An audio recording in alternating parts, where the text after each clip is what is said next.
विभीषण आकाश मार्गे रामचंद्र प्रभूकडे येत असताना रामचंद्र प्रभूनी हनुमान जी ला विचार, हनुमान वो कौन अपनी तरफ आ रहा? वही तो है भगवान जिसका नाम आपने सुना होगा, रावण का छोटा भाई विभीषण रात दिन सुमरन करता है, लंका में सीता माँ का तलाश करने के लिए मदद उन्हीं को। रावण का छोटा भाई विभीषण है, रावण का छोटा भाई विभीषण। हाँ, मैं क्या करूं? आप उसका स्वीकार करो। किती स्वीकार? रावण मारायच्या आधीच विभीषणाला राजतिलक केला।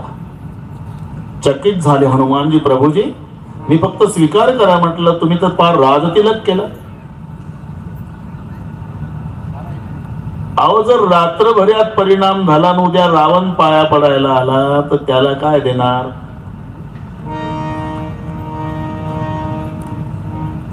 विभीषण शरण आयो कियो लंका दान, ये सुनिए रावण आयो करूंगा अयोध्या दान। आज विभीषण पाया पडला, त्याला लंकेचं राज्य दान केलं। जर उद्या रावण शरण आला तर त्याला अयोध्या देऊन टाकेल। माझ्याच पादुका ठेवल्यात अजून माझ्या भावाने। विभीषणाच्या द्वारा ते पकडण्यात आले शुक आणि सारण लक्ष्मणापुढे उभं केल्यावर लक्ष्मणाने विचारलं, कौन है? शुक सारण रावण के दूत, किस लिए आए घर? तुम्हारी सेना का भेद जानने के लिए। भेद मिला? हमें क्या, ब्रह्मा को नहीं मिल सकता? आपको जानकारी है? हाँ, तो मैं चिट्ठी लिख कर देता हूँ, पहुंचाओ रावण के पास। लक्ष्मणजीने चिठ्ठी लिहून दिली आणि चिठ्ठी घेऊन जेव्हा शुक सारण रावणाच्या दरबारात आले, रावणानं चिठ्ठी वाचली, तुच्छतेने फेकून दिली आणि विचारलं, शुक सारण तपस्वी की सेना में 3 दिन तक थे, कुछ भेद मिला है क्या? मतलब तपस्वी की सेना में सबसे ज्यादा ताकत वाला योद्धा कौन है? बोले सबसे ज्यादा ताकत वालों के साथ मुलाकात नहीं हुई सरकार, लेकिन सबसे कम ताकत वाला कौन, उसका अंदाजा लगा कर क्या मान। तो बोलो सबसे कम ताकत वाला कौन है? जही पुर जरेहु हतेहु सुत तोरा, सकल कपिन महत तेई बल थोरा। ज्यानं तुमचा अक्षय नावाचा मुलगा मारला आणि एकट्यानं लंका नगर पेटवलं, तो हनुमान पलीकडच्या पार्टीत सर्वात कमी ताकदीचं वानर आहे सरकार। अख्खं सरकार हादरलं की सगळ्यात कमी ताकदवाला जर एकटं गाव पेटवतो तर फुल पॉवर कसं असेल। जही पुर जरेहु हतेहु सुत तोरा, सकल कपिन महतेई बल थोरा। आता रामचंद्र प्रभू विचारतात, विभीषणा काय करावं लागेल? विभीषणजी म्हणाले, प्रभू प्रार्थना करा। प्रार्थना शब्द आल्याबरोबर लक्ष्मण नाराज झाला। काळेसाहेब, लक्ष्मणाला अर्ज, विनंत्या, नमस्कार, विनवणी करणे अजिबात मान्य नव्हतं। त्याचं म्हणणं होतं, दादा आता विनंत्या करण्यामध्ये वेळ घालवत जाऊ नका, डोक्याला रिव्हॉल्वर लावा, पटापट कामं होतात, तुरंत निर्णय लेने वाला लखन।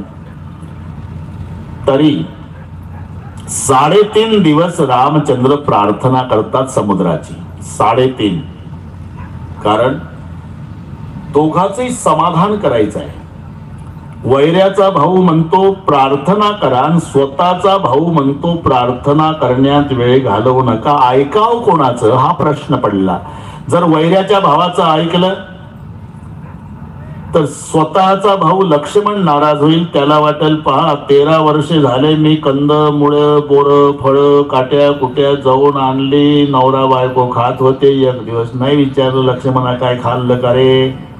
आणि हे आता कोण भेटलं त्याला मंत्रिमंडळात घेतलं, पुन्हा कॅबिनेट केलं।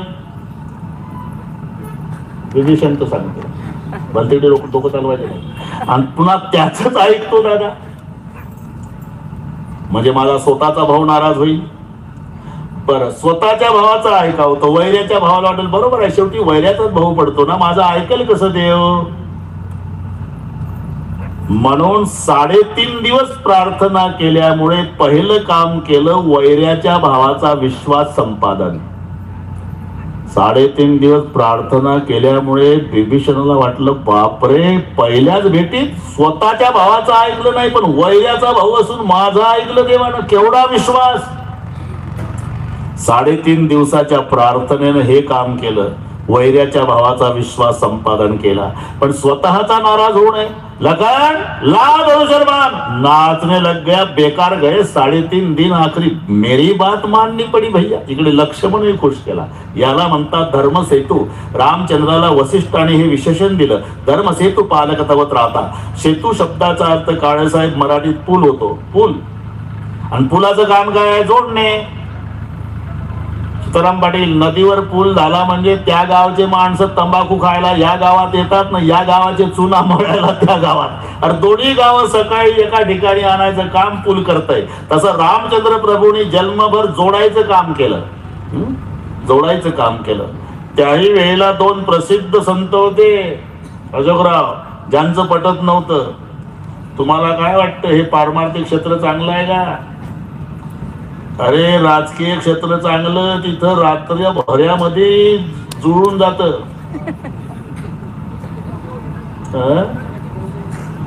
कसं जुळतं, काय जुळतं हे नागपूरच्या लोकांना अनुभवाला मी येईल पुन्हा येईल म्हणता म्हणता आम्ही घरीच थांबलो. तुम्ही तिघांनाही घेतलं जुळून. हे रामायणातलं सांगतो रे बाबा, भलतीकडे फिरवू नका आपण. ए मदगे पाटील, आपलं फार फिरवू नका, हे इथलं चाललंय. म्हणून इतकी मोठी बिमारी पारमार्थिक क्षेत्रात आहे, याच्यावर तासभर बोलता येईल. 2 शास्त्री, 2 कुत्री, 2 मिस्त्री, 2 रेडे, 2 घोडे, 2 वेडे, 2 जावा, 2 आवान, 2 बुवा. नाही पटत यांचं, नाही पटत. हे मेहरबानी आहे इथं सगळे बुवा एकत्रित आले. नाही तर याचकम दृष्टवा स्वानवत गुरगुर आहे. संस्कृत कळलं असेल तुम्हाला. कुत्रे कसे गुरगुर करतात तशी असते यांच्यात. स्वानवत गुरगुर आहे ते. याचक दृष्टा. याचकम दृष्टवा म्हणजे तो भिकारी त्या गावात गेला आणि दुसरा दिसला. तुला बदनापूरला सांगितलं होतं ना कुसळीला येऊ नको, तुला हेच गाव होतं का? याला म्हणा याचकम दृष्टवा स्वानवत गुरगुर आहे. म्हणून 2 बुवाचं पटत नाही बाबा. आताची बिमारी नाही, रामाच्या वेळेस मोठी बिमारी होती. तेव्हाही 2 साधूचं पटत नव्हतं. प्रसिद्ध साधू विश्वामित्र आणि वसिष्ठ. सामान्य आहे का सीताराम पाटील? दोघे प्रतिसृष्टी निर्माता विश्वामित्र आहे, आणि ज्याच्या चरणाजवळ बसून विद्या शिकत होता जगाचा बाप ते वसिष्ठ. काय सामान्य आहे? हे 2 महात्मे पण नाही पटत दोघांचं. इतकं विकोपास गेलं, कितीतरी लेकरं वसिष्ठाची विश्वामित्रानं मारली. एवढं नाही तुमचं बळ आहे, तिथलं सांगतोय. लेकरं मारले असे विरोधक. पण या दोन्ही साधूला एका व्यासपीठावर आणून बसवलं ते श्रीरामानं. ही क्रांती मी का सांगतो लक्षात घ्या. म्हणून एका मिनिटात सांगतो. रामाचा जन्म झाल्या आलं नाही. पहिलं रामाचा जन्म झाला, मग सज्जनाची संघटना केली, मग दुर्जनाचा नाश झाला, आणि मग रामराज्य आलं. या 4 गोष्टी आहे. राम जन्म, सज्जन संघटना, दुर्जन नायनाट, रामराज्य. रामाचा जन्म झाल्यावर राम प्रभूनं पहिलं काय केलं तर सज्जनाची संघटना. सध्या दुर्जनाचा प्रभाव का? सज्जनाच्या संघटनेचा अभाव, म्हणून दुर्जनांचा प्रभाव. सज्जन एकत्रित येत नाही म्हणून त्यांचं फावत येते. म्हणून प्रभूने दशरथ आणि जनक व्याही झाले. काय कारण? श्रीराम हे जोडायचं काम केलं. वसिष्ठ विश्वामित्र एका ठिकाणी आले कारण श्रीराम आधी सज्जनाची संघटना केली, मग रावणासारख्या दुर्जनाचा नायनाट झाला, आणि मग राम राज्य आलं. म्हणून हे इथलं सांगत होतो मी. प्रार्थना समुद्राची. दोघेही खुश केले, दोघेही. आणि जेव्हा धनुष्याला बाण लावला प्रभूनं लक्ष्मणाच्या सांगण्यावरून, तर समुद्र मोत्याचं ताड घेऊन माणसाच्या रूपात प्रगट झाला. प्रभू भल कीन मोहिसी कधीनी, मर्यादा कुणी तुम्हारी कीनी. प्रभू तुम्हीच कायदा करता. कायदा म्हणजे पर्वती बैसका न सांडावी, समुद्री रेखा नोलांडावी, पृथ्वीया भूते वहावी हे आज्ञा माझी. पावके दहावे, वर्षावे वायूने नाव भरी उगे नसावे हे तुमचे कायदे. समुद्रानं मर्यादेचं उल्लंघन करू नये, पर्वतानं जागेवर उठू नये, हा कायदा करता. पुन्हा धनुष्याला बाण लावता बाहेर का आला नाही म्हणता. मर्यादा कोणी तुम्हाला केली. आणि तुम्ही बरं केलं प्रभू, ताडना के अधिकारी, हे ताडनाचे अधिकारी आहेत. ढोल गवार पशु, इथं प्रार्थनेचा उपयोग नाही. जर इथं ढोल ठेवला स्टेजवर, जमलेल्या सर्वांनी साष्टांग दंडवत घातला, ढोला वाज बाबा रे, ढोला वाज रे, ढोला वाजल. 2 फूट लांबीचं लाकूड घ्यायचं, पडवायचं, मग आवाज देतो का? ताडन के अधिकारी. बरं का सोमनाथ, ताडन के अधिकारी, प्रभू भलं केलं. आणि महत्वाचं सांगितलं प्रभूनं, मोत्याचं ताट स्वीकारलं, पण समुद्रानं सांगितलं, प्रभू तुमच्या 18 पद्म वानर श्रेणीमध्ये 2 इंजिनियर 2 आहे. कोण?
नाथ नल नील कपितो भाई. नळ आणि नीळ यांना लहानपणी खोड्या केल्यामुळे ऋषीनं शाप दिला, तुमच्या हाताच्या स्पर्शाने दगड नाही पहाड तरतील, त्यांच्या द्वारा पुलाचं काम करा प्रभू, असं सांगून समुद्र अंतर्धान पावला.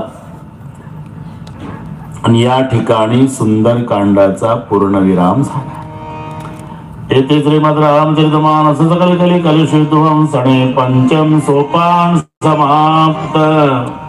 कटारियाजी बैठो. गणेश सरस्वती सीताराम शिव पार्वती गुरुदेवाला वंदन करून लंका कांड सुरू झालं. धाव मरकट बिकट बरूथा आणव बेटत गिरिन के जुथा. पुलाच्या कामाला सुरुवात झाली. सगळी वानर कामी लागली. टेकड्या पहाड पर्वत दगड. आणि हे 2 भाऊ नळ आणि नीळ फक्त हात लावायच्यांना, हात लावून डालो डालो डालो. हे दिवसभर डालोच्याच कामावर आहे. डालो डालो ते तरंगायचे. पर्वत टेकड्या दगड. दिवसभर काम झालं. विश्रांतीसाठी सगळी वानर श्रम परिहारासाठी बसली. तसे हे 2 भाऊ नळ आणि नीळ एकांतात बसले आणि या दोघांची वैयक्तिक चर्चा सुरू झाली.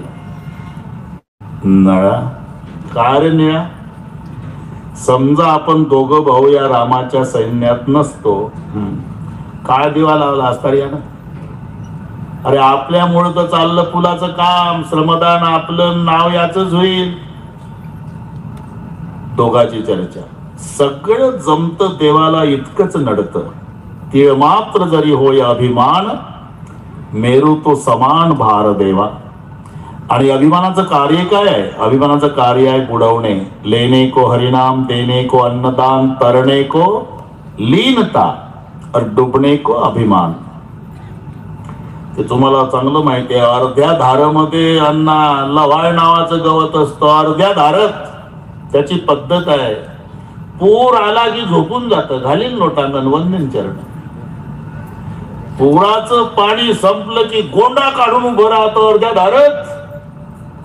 25 फूट उंचीचा वृक्ष, बिगर तिकीट नदीच्या काठाचा, बिगर तिकीट हिंदी महासागराला जातो. न अर्ध्या धारामध्ये लवाळ नावाचं गवत राहतं का?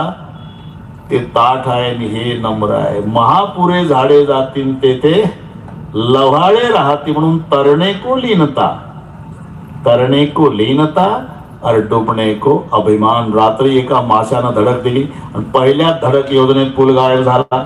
एवढा गायब झाला की काल कुठे काम केलं याचा अंदाज लागेना. सगळे श्रमदानवाले बिघडले. बोलवा त्या इंजिनियरला. इंजिनियर म्हणजे नळ आणि निळ, भलते डोके चालू नका. अरे कामाची शाश्वती नव्हती तर आमचं श्रमदान कालचं फुकट का घालवलं म्हणावं. 18 पद्म वानर दोघांवर तुटून पडली. कोणी तंगड धरतय, कोणी हात धरतय, कोणी कान धरतय, शेपूट ओढतय, कोणी हे दोघं ची ची ची ची करत होते. हनुमानजीच्या लक्षात आलं कुछ तो भी दाल में काला. हनुमानजी गदा घेऊनच जय श्रीराम. अपने जाप में का बंदर है, गलती हो गई उसको छोड़ दो. मध्यस्थी हनुमानजीने केली. बाकीची वानर बाजूला झाली. हनुमानजीने विचारलं नळाने हा काय मारते रा. पूल का रे गायब झाला तेच कळत नाही. कळत कसं नाही, तुम्ही सिमेंट वापरलं नाही. तेव्हापासून खाण्याची पद्धत होती असं डोकं चालवायचं नाही. सिमेंट का, एलएनटी का, माणिकगड का, चट्टीनाड, कटारियाजी तिन्ही नाही. चट्टीनाड नाही, एलएनटी ते माणिकगड नाही, अंबुजाई नाही, तेव्हा नव्हतंच. मग हनुमानजीनं कोणतं सिमेंट सांगितलं. रकारा पुढे एक मकार मांडिका. हे मारुतरावचं सिमेंट नीट आहे का. सिमेंट माणिकगड नाही. रकारा पुढे एक मकार. एका दगडावर रा लिहा रे, दुसऱ्यावर म लिहा. हे राम नामाचं सिमेंट वापरा की दगडावर दगड चिकटणार. हनुमानजी. आणि मग पुलाचं काम सुरू झालं. एकावर रा, दुसऱ्यावर मग, एकावर रा, दुसऱ्यावर मग, एकावर रा, दगडावर चिकटू लागले. सहज रामचंद्र प्रभू पाहायला आले. म्हणले बापरे, माझ्या नावानं दगड तरंगतात. आज बघितलं पण मी कधी दगड टाकून बघितलं नाही. इथं नको. ज्याला सायकल शिकायची असते अशोकांना ते समाजात शिकत नाही. एकटं सायकल घेऊन माळ राहणार जातं. मग दगडच दगडा शेजारी सायकल उभी. दगडावर डावा पाय, पलीकडच्या पाय उजवा पाय, वजन टाकतं. वाकडे तिकडून सायकल फिरायला लागली. 2-4 चक्कर झाली. घसरून पडतं. अनवधानाच्या अंगावर सायकल पडतं. घाई घाई उठतं. सायकल फेकतं बाजूला. स्वतःला लागलं किती बघत नाही. आधी बघून घेतं मला कोणी बघितलंय का. सगळे अनुभव आहे तुम्हाला. तसं हनुमानजीला तिथे रामप्रभूला वाटलं इथं नको बाबा दगड टाकायला. का हे वानर आहे. एखाद्याचं लक्ष आणि जर आपल्या हातून दगड बुडाला तर सगळीकडे जाहिरात करले आपल्या हातून तरतोय का रामाच्या हातून बुडतो अशी जाहिरात करेल. म्हणून रामचंद्र प्रभू एकटेच गेले. हनुमानजीच्या लक्षात आलं कुछ तो भी दाल में काला है, मालिक जा रहे. हनुमानजी मागे मागे मागे मागे खूप दूर गेले. डावीकडे पाहिलं कोणी नाही, उजवीकडे कोणी नाही. नारळा एवढा दगड घेतला काळेसाहेब, लिहिलं राम, टाकला पाण्यात बुडाला. मग सफरचंद एवढा त्याच्यावर लिहिलं तोही बुडाला. बदाम एवढा खडा त्याच्यावर लिहिलं तोही बुडाला. अरे हे तर पर्वत टाकतात माझ्या हातून, बदाम एवढा खडा का बुडाला. जाऊ द्या काही मर्म चुकलं असेल पण हे कोणी बघितलं नाही म्हणजे बरं. डावीकडे कोणी नाही, उजवीकडे कोणी. माग फिरून पाहिलं तर हनुमानजी खाली मान घालून उभे होते आणि हसत होते. अरे हे कधी आलं. प्रभूला वाटलं दगड टाकायचा कार्यक्रम संपल्यावर आलं असेल पण शंका होती, विचारावं वाटलं. हनुमंता म्हणजे कधी आला आपण. पहिल्या दगडाला. ते तिन्ही पाहिले प्रभू. कोणाजवळ सांगू नका, अजिबात नाही सांगणार. पण काय तुम्ही पर्वत टाकता तरी तरतात, माझ्या हातून बदाम एवढा खडा बुडतो. त्याचं कारण आहे ना देवा. काय आम्ही तुमचं नाम लिहून दगड टाकतो, त्या दगडाला तुमच्या नामाचा आधार असतो, त्या नामाच्या आधारे दगड तरतो. पण सगळ्या जगाला ज्याचा आधार आहे तो परमात्मा, ज्याला हातातून सोडून देतो त्याचा आधारच संपतो आणि मग ते तरल कोणाच्या बळावर. तो राम अधिकम नाम इति मे निश्चला मतिहि त्वया तु तारिता योद्ध्या नामना तु भुवनत्रयम. तुमच्यापेक्षा तुमचं नाम श्रेष्ठ. कशामुळे मी सांगतोय देवा. तुम्ही त्रेतायुगापुरता आहे, तुमचं नाम चंद्र सूर्य असेपर्यंत आहे. एक फरक. तुम्ही अयोध्या तारली, नामानं त्रैलोक्य तारलं, हा दुसरा फरक.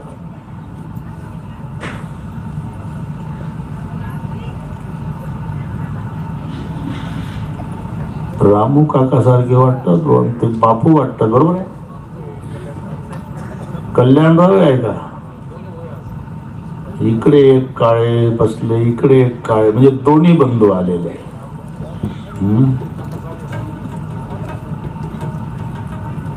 बापू तुम्ही त्यांना घेऊन जा तिकडे, ते तसे जाणार नाही. हा बापूच्या ताब्यात आहे. असं आत्ता जमलं का नाही? ते बापू पुढं की दोघं माग, पुढे भक्तीने धरले हातीन, मागे ज्ञान वैराग्य धर्म येती. आता जमलं बा, आता जमलं.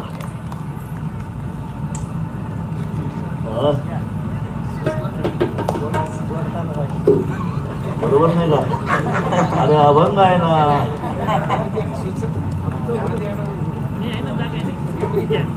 ध्यानात येण्यासाठी ध्यानावर लागतंय.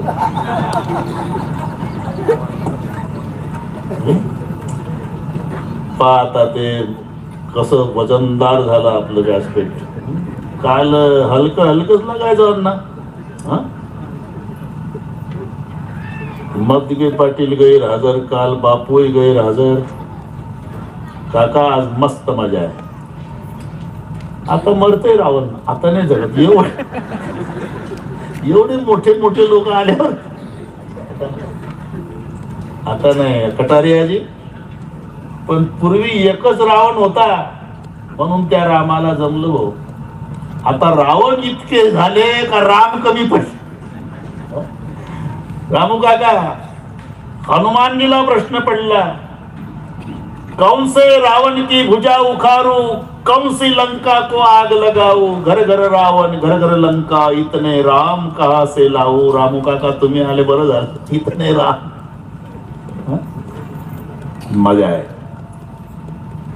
मी सांगत होतो 4 प्रकारचा फरक तुमच्यातनं तुमच्या नामात हनुमानजी म्हणाले. म्हणजे तुम्ही त्रेतायुगापुरता नाम चंद्र सूर्य असेपर्यंत, तुम्ही अयोध्या तारली, नामानं त्रैलोक्य तारलं. तुम्ही अहिल्याचा उद्धार केला, नामानं कितीकांचा झाला. आणि एक चौथा फरक सांगू देवा, तुमचं दर्शन घेण्यासाठी वॉचमॅन सोबत वशिला लावून राजवाड्यात यावं लागतं, पण नाम घेणाऱ्याच्या झोपड्या झोपड्यात दर्शन द्यायला तुला जावं लागतं. लक्षात आलं ना? म्हणून रामापेक्षा रामाचं नाम